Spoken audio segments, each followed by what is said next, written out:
Oke, untuk pendiagnosisan awalnya nih dok, dari gejala yang terkena penyakit leukemia ini biasanya seperti apa nih dok? Iya, jadi gejala awal ya. Dari gejala awalnya tadi saya sudah ceritakan ada demam, ada perdarahan, ada pucat, ya. Kemudian kalau ditambah untuk yang anak dewasa, dia lemah, letih, lesu, ya. Kemudian mungkin bisa ditambahkan nyeri-nyeri tulang itu juga bisa, karena leukemia atau kanker darah itu ada artritis. Jadi ya kayak radang tulang, nyeri-nyeri tulang itu bisa. Jadi dok ini kok nyeri, itu bisa nyeri tulang. Kemudian seperti tadi mungkin pusing, mutah ya, kayak nyeri kepala itu bisa. Karena memang sel leukemia bisa infiltrasi atau menyebar ke otak itu bisa. Bisa. Nah kalau misalnya sudah seperti itu, tes jenis pemeriksaannya nih dok, ini biasanya melalui tahapannya seperti apa nih dok kalau boleh tahu? Untuk jenis pemeriksaannya kita berdasarkan gejala yang ditemukan dulu. Jadi lapis pertama ada tapis-tapisnya. Tapis pertama lab darah rutin seperti periksa darah merah, darah putih, trombosit, hemoglobin, leukosit, trombosit. Kemudian meningkat lagi namanya kita lihat ke gambaran darah tepi. Jadi dilihat di mikroskop. Itunya jenisnya, morfologinya itu dilihat di mikroskop itu. Kemudian menunjuk lagi namanya ke BMP atau fungsi sumsum tulang. Jadi sumsum tulang itu kan yang memproduksi sel darah, betul. pabriknya. Sumsum tulang itu kan pabriknya. Jadi sel darah merah, darah putih, trombosit itu dihasilkan oleh sumsum tulang. Sehingga kita harus memeriksa, kemudian kita lihat di mikroskop maupun pemeriksaan yang lain. Ini karena sel leukemia itu banyak jenisnya.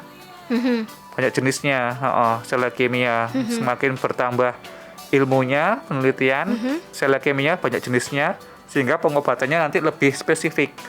Gitu. Obat A untuk ini, obat B untuk ini, obat C untuk ini. Iya, jadi dulu kan leukemia satu obat bareng, nah itu yang sekarang sudah mulai target. Ada target terapi namanya. Gitu. Jadi memang ada ininya sendiri ya, spesifiknya seperti apa ya dok ya. Kalau misalnya dari leukemia sendiri itu bisa menyebabkan komplikasi nggak sih dok sebenarnya? Iya, komplikasinya banyak ya. Jadi kita bagi sewaktu pengobatan dan setelah selesai. Ya. Kalau pada saat pengobatannya juga ada ya dok? Iya. Kalau saat pengobatan itu yang dihubungkan dengan penyakitnya ataupun obatnya. Kalau penyakitnya kan macam-macam komplikasinya bisa nanti itu tadi tadi perdarahan bisa karena HB-nya rendah itu komplikasinya. Komplikasi karena terapi itu kan efek samping dari kemoterapi. Jadi sariawan, kemudian sel darahnya turun, rambutnya rontok. Itu yang paling sering dijumpai waktu-waktu saat menjalani kemoterapi. Nah, setelah selesai kemoterapi juga kita masih evaluasi tuh Kak Dila sampai 5 tahun. 5 tahun kita suruh kontrol dulu Jadi mungkin 1 tahun setelah pengobatan selesai itu kontrolnya 1 bulan sekali.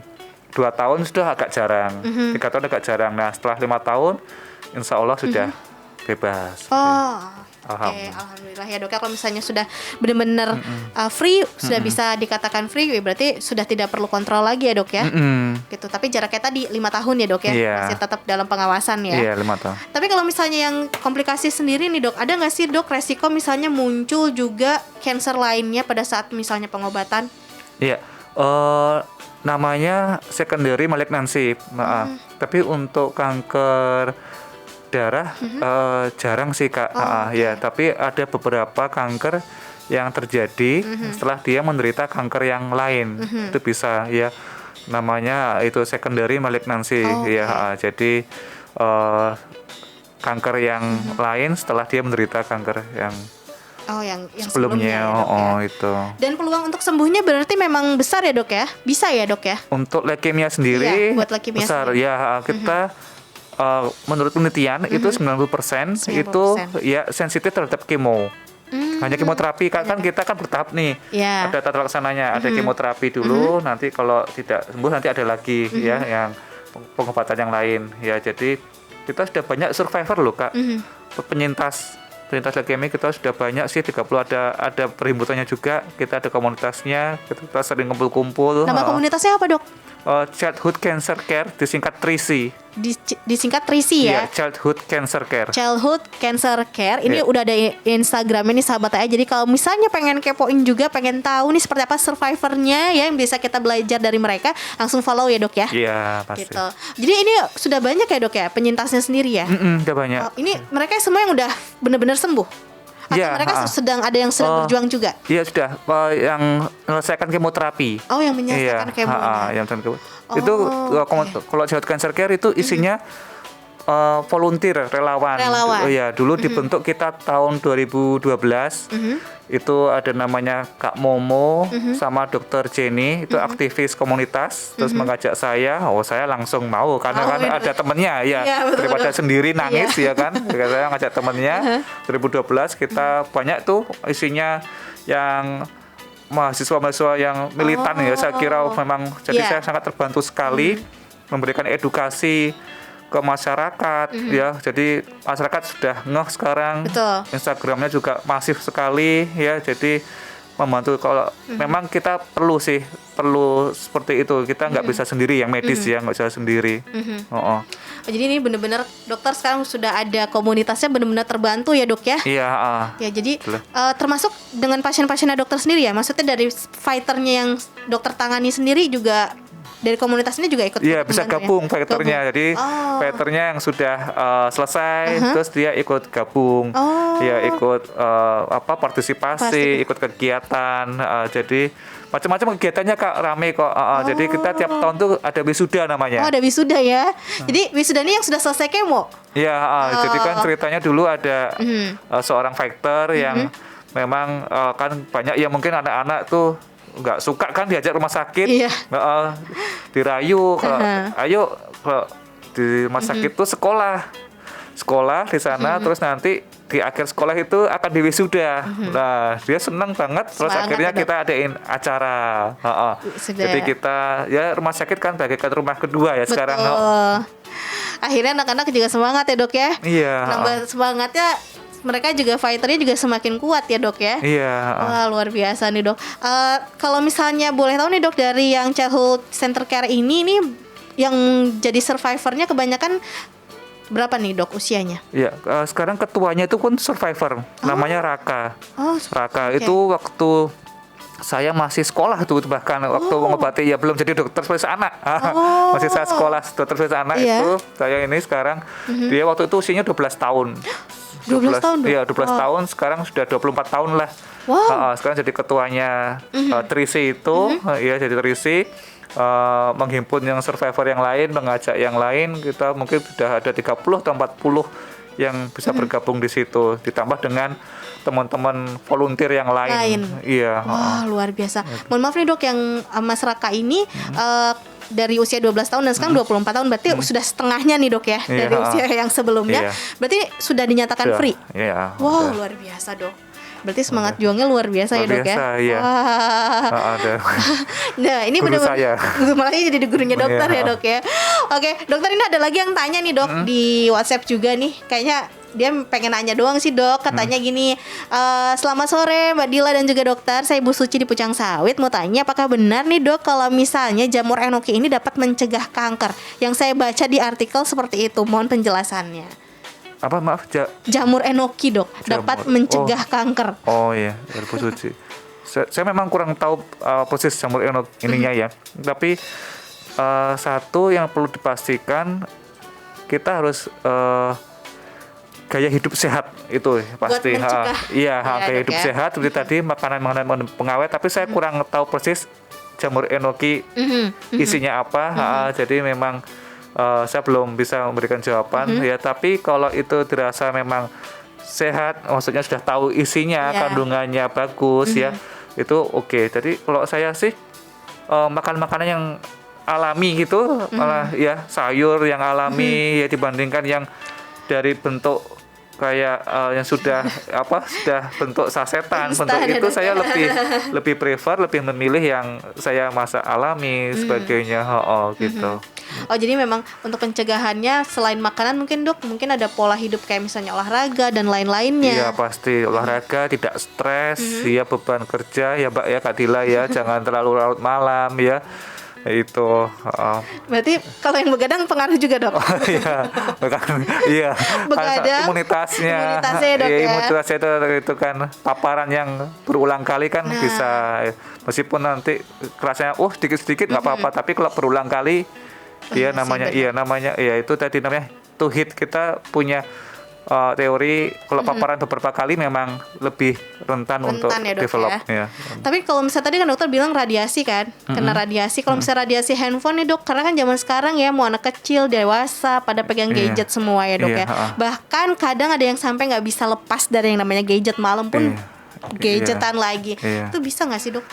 Kalau handphone sih tergantung dari radiasi tingkat ininya. Tapi mungkin kan sudah di periksa, udah lolos uji lah ya, lolos uji. Saya kira memang kalau itu tadi segala yang berlebihan kan nggak baik tuh. Betul.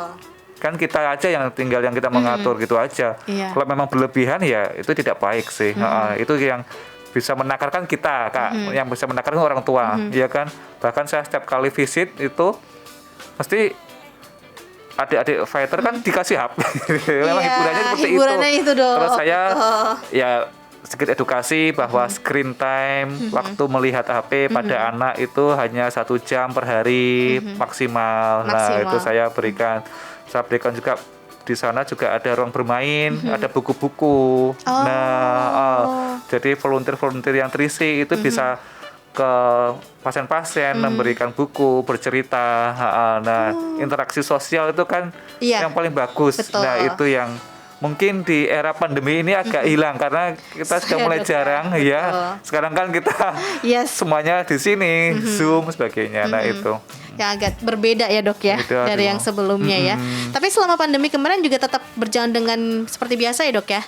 Untuk aktivitas dari kita, kalau pelayanan itu biasa, tapi memang ada beberapa pasien yang mungkin bisa ada yang terkena COVID, ada juga yang takut rumah sakit itu juga, sehingga sedikit banyak akan terdampak jumlah pasien dan banyak juga yang putus pengobatan, jadi nggak mau ke rumah sakit. Dan akhirnya kembali ke rumah sakit itu dengan sudah keadaan yang sudah jelek, sudah terlambat gitu. Sayang sekali. Seperti itu ya, dok ya.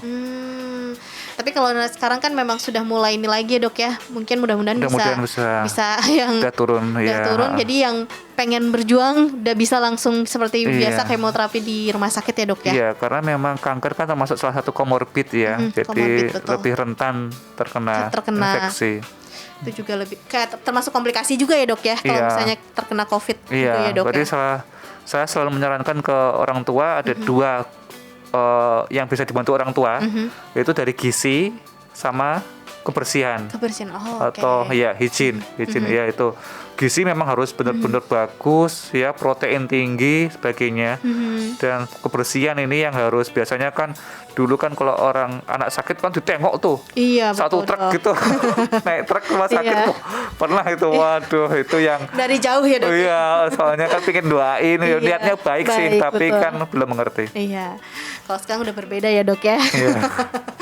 Oke dokter, ini gak kerasa udah jam 5, udah 1 jam, hampir 1 jam kita bareng-bareng nih dok. Mungkin ada yang ingin disampaikan nih dok, buat sahabat TA yang mungkin juga belum mengenal lebih banyak tentang leukemia dan juga yang sedang berjuang nih dok sekarang, mungkin dokter bisa memberikan saran, silahkan.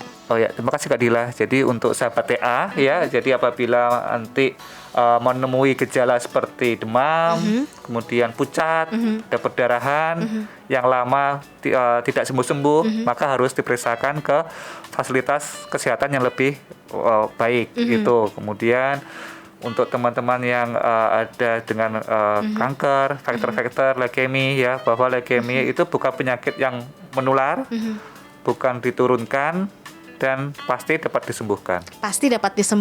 Jangan lupa gaya hidup sehat, makan sehat ya. Tidak stres ya. Nggak boleh stres, semangat.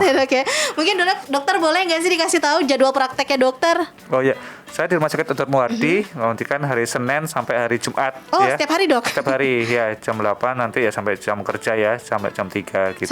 Dari pagi sampai sore ada ya dok ya, gitu. Tapi kalau misalnya buat sahabat ayah yang biasa udah meriksain anaknya ke dokter Riza, kayaknya udah tahu ya. Oke, dokter terima kasih banyak untuk waktunya. Boleh nggak sih dok dikasih tahu mungkin Instagramnya dokter? Kalau misalnya ada sahabat ayah yang pengen tanya-tanya sama dokter aktif nggak di Instagram? Oh iya bisa. Dr. Riza SPA, DR RI ZA SPA. Langsung follow ya dok ya. Iya, Dr. Riza SPA. Dr. Riza SPA itu langsung follow, dan juga tadi yang Childhood Center Care-nya jangan lupa di follow ya dok ya. Ya, terima kasih banyak dokter. Ya, terima kasih Kak Dila.